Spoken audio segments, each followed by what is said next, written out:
Hello, people.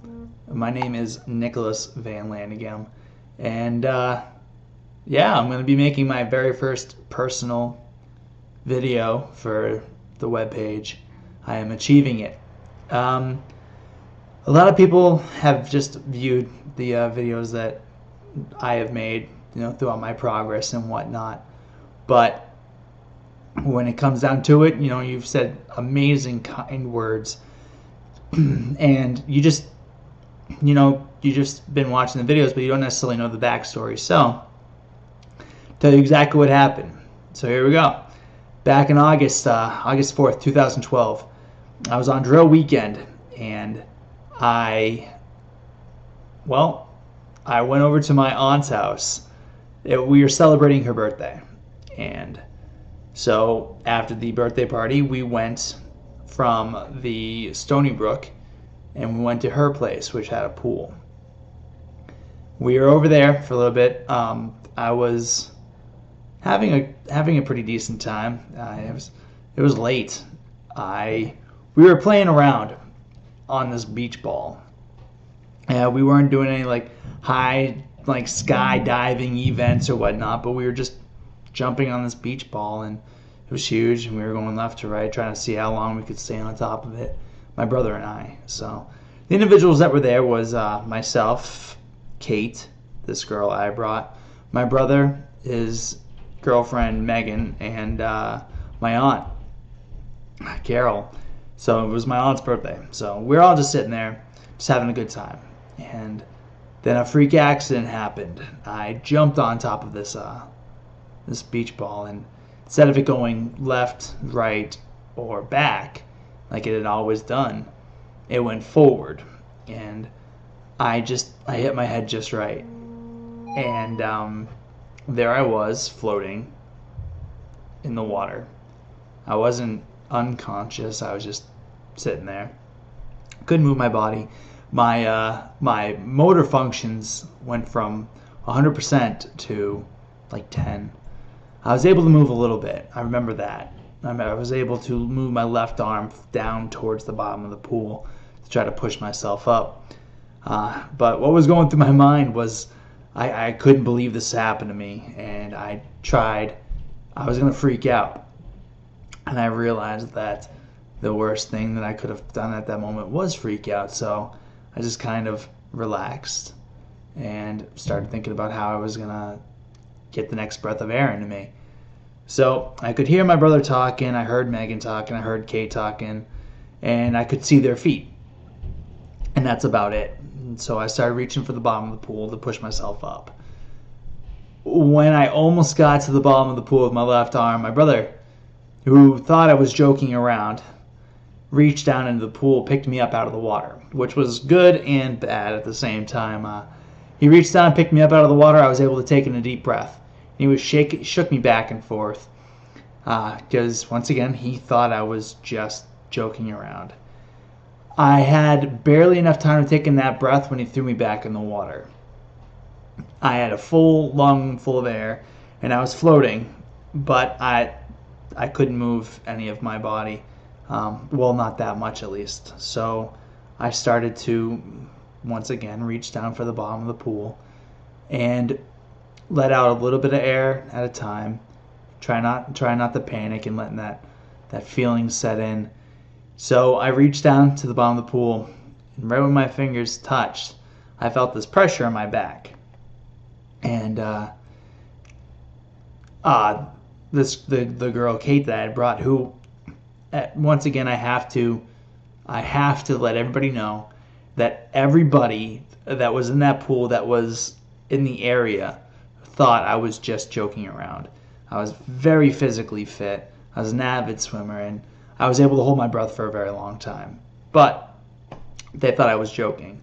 So as soon as my fingers hit the bottom of the pool the second time, the girl Kate that I had brought, she put her foot in the center of my back and slammed me down. Now, the way I was floating, because my neck was broken, was my head was hanging down to my chest, and I was flat. So the first thing that hit wasn't my chest or my back, it was my head.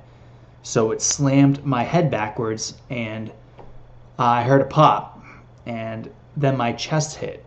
And that's when all of the air was forced out, and just out of habit, I took in a deep breath. Now, yes, I remember the freezing cold, water, the chlorinated water rushing into my lungs. I felt that.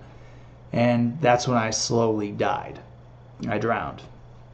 So I was dead for 3.5 minutes, and which is just a very long time, I guess. It's kind of crazy just to even think about it. But I guess at 4 minutes you are brain dead with the lack of oxygen going to your brain. So I was cutting it close, like I've always done, I guess. So I don't remember what happened between then and when I woke up next to the pool. There was a lot of things that I don't remember what happened from Shane picking me up and putting me on the side of the pool, to him slapping me in the face, I guess, to getting me up, to realizing that every bit of oxygen he was trying to put in my lungs wasn't going because they were filled with water. And then rolled me on my side, and I don't know what happened, but long story short, I was pronounced dead. And then my brother wasn't having it, and he flipped me back from my side to my back, put 2 more breaths in me, and that's when I took. Started breathing really fast, and everybody that was there, the EMTs, I guess, was saying that I'm going to be, in a coma for a while. Most of their drowning victims never come back. I was under for too long, and that the oxygen to my brain, was gone for too long, so I wasn't going to come back. And if I did, I wasn't going to come back as Nick. I was going to come back as a vegetable or something else along those lines of non-movable object. So when I woke up next to the pool, I remember it very clearly because everything was so vivid. All my senses were heightened. My sight, I was looking straight up at the sky. The stars looked like flashlights. I saw, God bless them, but I saw the ugliest EMT I've ever seen in my life. He had an epic beard, but it was like hanging inches from my face. There was stuff in it. I could smell everything. I could smell the chlorine. I could smell what the EMT that was hovering above me ate, down to the onions and peppers and the steak that he had a couple hours earlier, because that's exactly what I smell. And I could taste the chlorine. I could still feel the cold bitterness of it in my lungs. I could taste the evening, which is weird, like the moisture in the air. And then when the EMT finally looked down at me and my eyes were open, I'm looking at him, he started screaming at the top of his lungs, which didn't help me one bit, but he started screaming he's conscious. And so it was like a gong going off in my head. And I smiled because I didn't know what else to do. And then over everything else, I heard my brother just flipping out. And the first words that I said after I came back was Shane, hey. And then everybody just stopped talking. And I'm like, hey, I'm okay. I'm all right. Everything is going to be okay.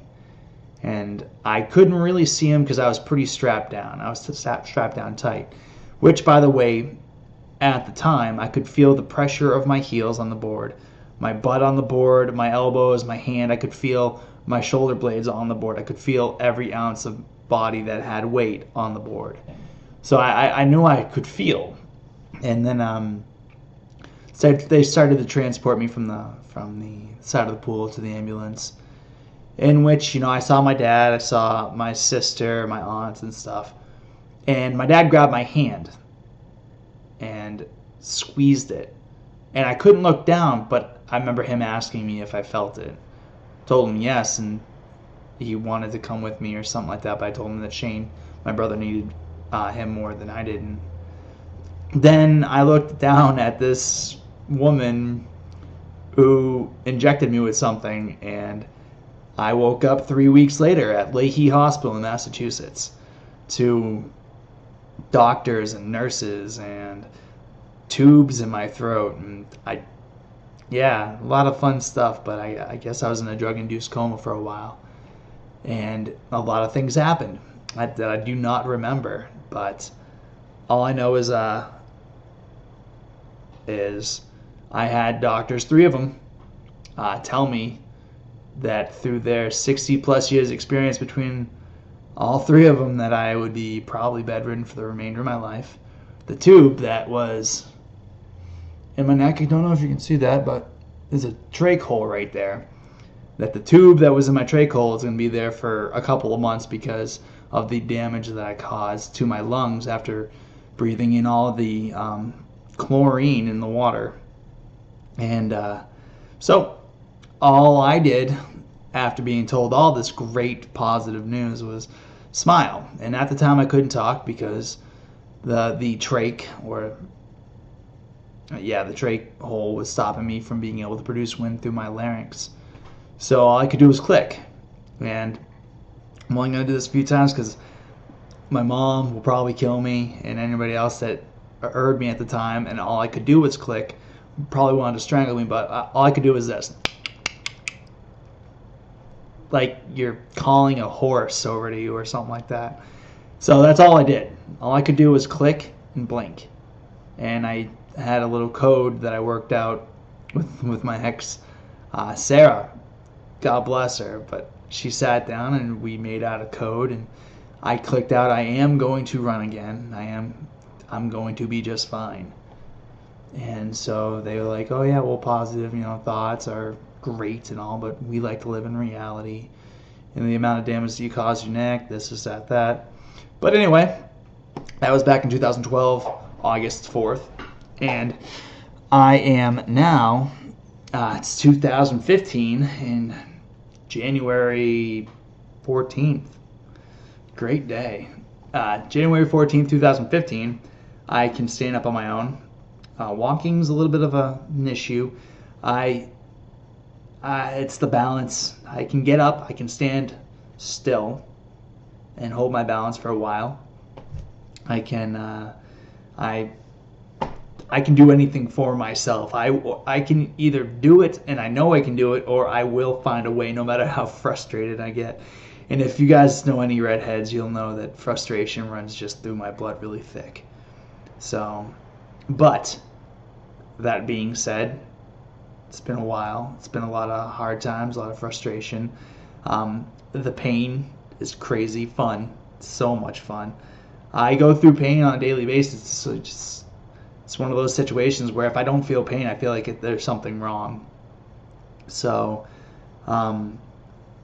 yeah, I'm starting to, my status as of right now when it comes to the things that everybody takes for granted, the feeling hot and cold, I'm feeling that through most of my body. I'm going to say about 80% of my body I can feel the hot, cold. Not necessarily to the extremes where, I can feel extreme hot or extreme cold. When it gets to that point of extreme, I can feel lukewarm to warm, like to semi-hot. Or I can feel cold to not like blistering cold, but I can feel it. But if it gets it to the extremes, my body just reacts.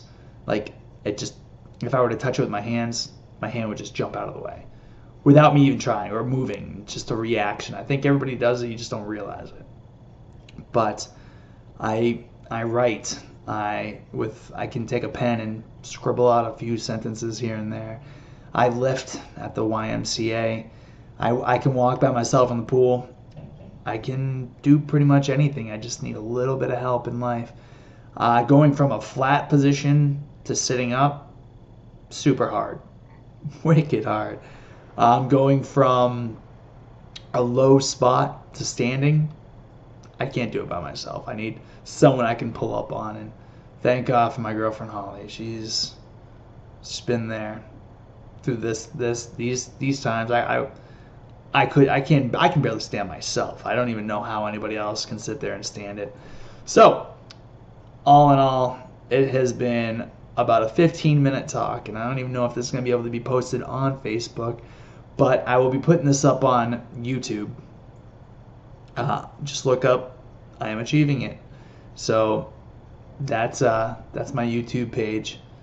So if you have any questions, pop in a few comments. Anything you want me to talk about, I have opinions. I have crazy things about, running through my head.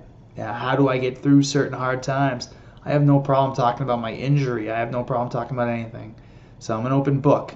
I just need to have questions being asked. And I will probably be putting a video up.